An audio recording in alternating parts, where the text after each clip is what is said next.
Three Baby Birds, written by Russ Buyok, illustrated by Linda Silvestri.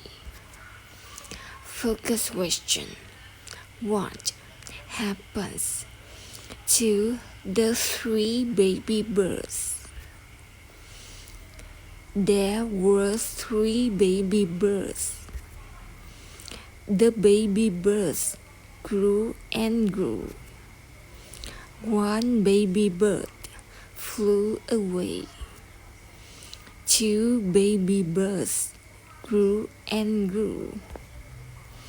One baby bird flew away. The last baby bird grew and grew. The last baby bird flew away. The mama bird could rest